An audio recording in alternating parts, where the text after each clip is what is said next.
Videocom by Odyssey and Direct to Earth. Phoenix has landed. Phoenix has landed. Welcome to the northern plains of Mars. Welcome and thanks for joining us this Sunday. Jubilation just moments ago at the Jet Propulsion Lab in Pasadena, California. A probe set to make the first studies of another planet's water reach the surface of Mars.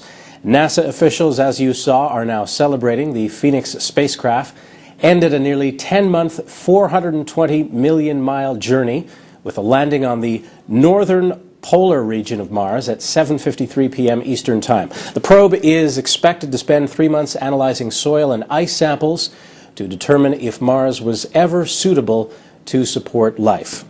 And joining us, Kevin Shortt is the president of the Canadian Space Society. Kevin, thanks very much. I know you have a busy weekend and probably a busy few months now as this thing gets to work. Your feelings now that it's landed? Well, it's certainly a big sigh of relief in the fact that we've landed on the surface of Mars, which is, now the farthest that we've managed to accomplish, because as people are aware now, I think that the previous polar lander was not this successful. So now we're in truly uncharted territories in the sense that we're on the northern hemisphere of Mars and we're getting ready to do the science. So it was a really excellent entry, descent, and landing period. Now, we saw those very happy people at the Jet Propulsion Laboratory. What do they have to do now, and what kind of information will they be or hope to be getting back from this landing?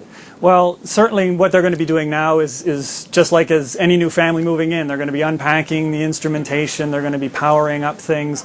Certainly the next immediate things that are going to be happening in the timeline is unfurling the solar panels so that Phoenix can be starting to power itself up. Then they're going to be doing their checks a lot through the entry, descent, and landing. They've recorded a lot of the telemetry from the spacecraft, so they're going to be going over that, analyzing it, seeing if there may be any cause for concerns. But everything looks like it went by the numbers, and we're excited to be here.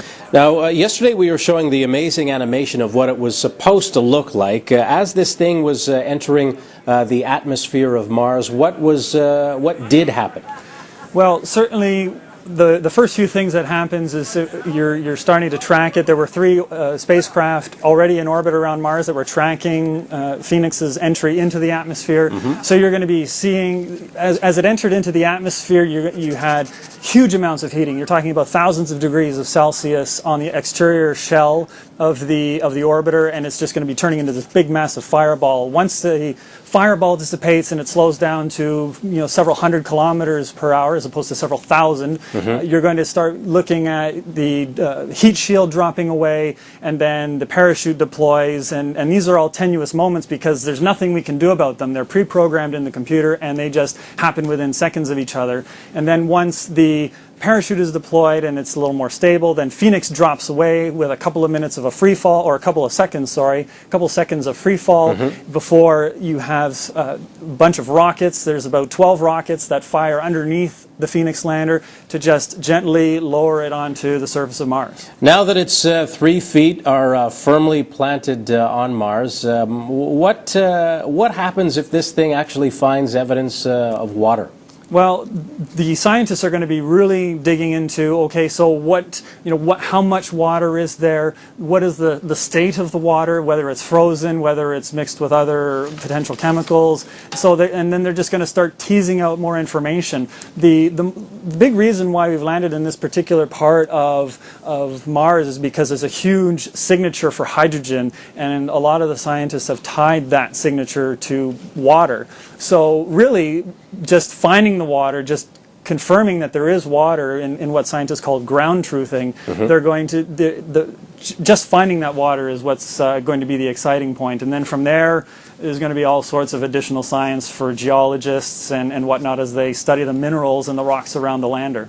Hey, Kevin, when we started off the hour, we saw these amazing pictures of people practically doing cartwheels at the lab there. Talk a little bit about the work that they put into this. Why would they be so jubilant about this? Well, certainly you're talking about a mission that started its development even before 2001. The previous mission that Phoenix was based on actually had its sort of tragic end in 2001. So you're talking about even years before that, that people had invested their times, had basically based their career on developing this lander. So to have it fail once, that's a huge hit to anybody's morale. It's your life's work, right? So now you have the opportunity. It's kind of a second chance to do this, and to know that you've done all the checks, you've made sure that everything was okay, and now you've actually succeeded in landing on the surface. I mean, that's a huge chance to celebrate, and this is one of the things that again, sitting in one of those computers, it always seems very anticlimactic when all you're watching for is these little cursors on the screen that just says,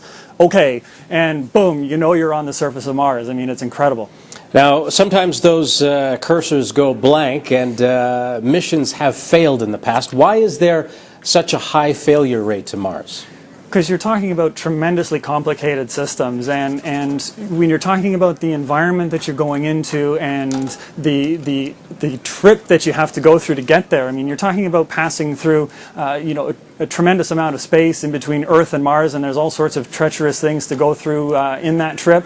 And then, of course, in the last few minutes, I mean, those are the most treacherous, where you're dealing with such high temperatures and any potential flaws, and even if the orbiter doesn't quite enter the atmosphere in an optimal kind of way, that could cause the entire or the entire lander to burst into flames and crash onto the surface. So, and again, all of these things are not controllable by Earth, because as you may have heard, a lot of these events happen 10 minutes before we actually hear about them because of the communications delay. So we really have our hands tied when we're watching this, and we just keep our fingers crossed that everything happens the way it should. In Genevieve's story, she made reference to the Canadian content, the Canadian devices that's on board. Tell us a little bit about it. Well, certainly that's the part that's close to my heart. I've had the privilege of working on the Phoenix LiDAR, which is where that laser beam is coming from.